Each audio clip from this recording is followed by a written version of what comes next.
Well, good evening and welcome to Tucker Carlson Tonight. For just about 3 years since the day Donald Trump was inaugurated, the left has worked tirelessly to end his administration by non-democratic means as necessary, very much including impeachment. Well, tonight they are closer than ever to reaching that goal.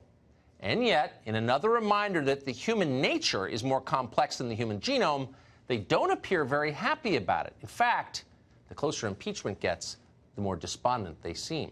As the Buddha himself once noted, man longs to drink from the lotus blossom only to discover its nectar is the most bitter of all. And so Washington Democrats are close to tears tonight over impeachment.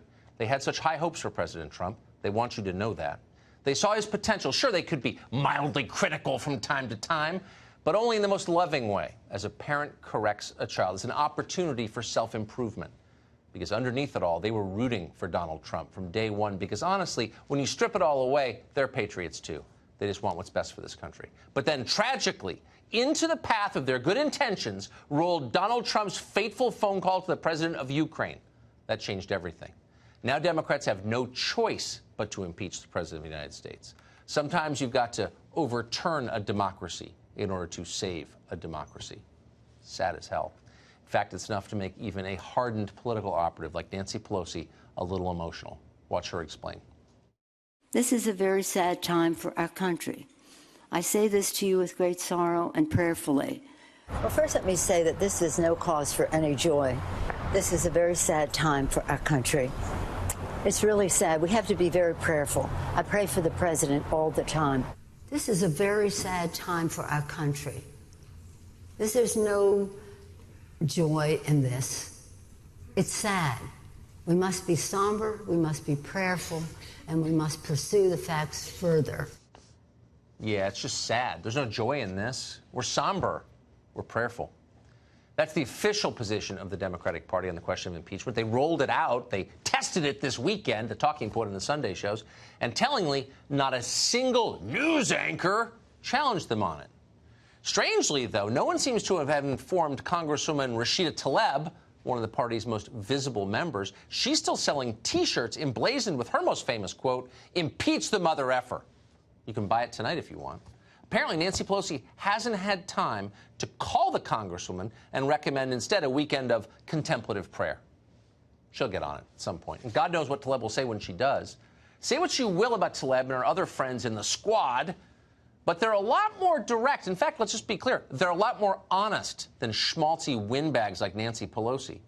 They don't even bother to pretend to weep and pray. Weep and pray? They're thrilled.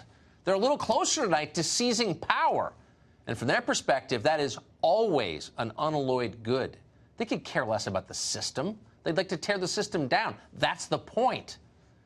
Mainstream Democrats, meanwhile, though, ever worried about what normal people might think, are still churning out increasingly implausible lies. Have you seen the latest tonight? It's maybe the best. They're telling you that the Ukraine saga is actually about national security concerns. Watch. That is classic abuse of power, which undermines our national security. This is as serious as it gets. A president has put at risk our national security. Our president sacrificed our national security. This is a very serious matter of national security. At the expense of our national security. The President of the United States is willing to compromise national security. The tipping point is clear. It was national security, full stop. National security, says Ocasio-Cortez, who couldn't find Ukraine on a big, tight map. How did the president jeopardize our national security? By delaying, they say, military aid to Ukraine. That jeopardizes our national security. Yeah. If anything jeopardizes our national security, it's mindlessly sending military aid to Ukraine in order to antagonize Russia. What do we get out of that? Quick. What's the answer? Oh, there is no answer? Right. We don't get anything out of it at all. But, of course, no one in the press pauses for 30 seconds to question the core story at the bottom of this, which is we're sending close to $500 million in military aid to Ukraine because why? Because a couple neocons think we should? Please. But while we're at it, by the way, another thing that puts our national security at risk for real is when you make it impossible for the president, any president, to have private conversations with his counterparts in other countries, with other foreign leaders. Remember, the closest the world ever came to nuclear war was in 1962 during the Cuban Missile Crisis. How did that end? How did it de-escalate? Well, it ended when our president reached a deal with the Soviet president, Nikita Khrushchev, secretly. They made concessions to one another secretly. They couldn't have done it in any other way. If there were self-righteous leakers around in 1962, the world would have blown up. That's probably not an overstatement. So it's a huge problem if this president or any president can't proceed with the expectations that his phone calls, the core of his job, will remain private. And by the way, honestly, the Democratic Party really cares about national security, the party that won't enforce our border with Mexico, that refuses to import illegal aliens convicted of felonies? Yeah, they're really worried about national security. This has nothing to do with national security. That's the most annoying of all the lies. It's about power. It's a power grab. And by the way, say what you will about Tlaib and AOC and the rest of those hyper-aggressive freshmen, at least they're kind of honest about that. And there's something sort of nice about someone who's honest about his aims, even if those aims are disgusting and contemptible and scary, which power grabbing is. But at least you don't have to wade through a bunch of self-righteous air to get there. Bottom line, Democratic Party wants to pretend the 2016 election never happened and to make sure it can never happen again.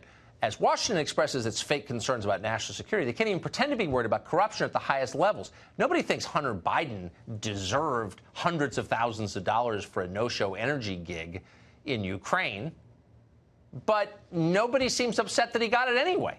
Last week, for example, Joe Biden told Fox's Peter Doocy that this was all above board because he never talked with his son about what he did abroad. Watch. I've never spoken to my son about his overseas business dealings. And so how do you know? Let's talk about, here's what I know. I know Trump deserves to be investigated. He is violating every basic norm of a president. You should be asking him the question, why is he on the phone with a foreign leader, trying to intimidate a foreign leader? You should be asking him about what Hunter Biden was doing in Ukraine. Oh, wait. That's why they want to impeach him, because he asked about it. But the question is, as a factual matter, let's just, because this is a news channel, we will answer the question, the most basic one. Is Biden's claim true? Well, a photograph obtained exclusively by this show, not to brag, but we did, suggests that claim might not be true. The picture shows, it's on the screen, Biden on a 2014 golfing trip with his son, as well as his son Hunter's business partner, Devon Archer. At the time this picture was taken, both of them on the board of the Ukrainian energy company, Burisma.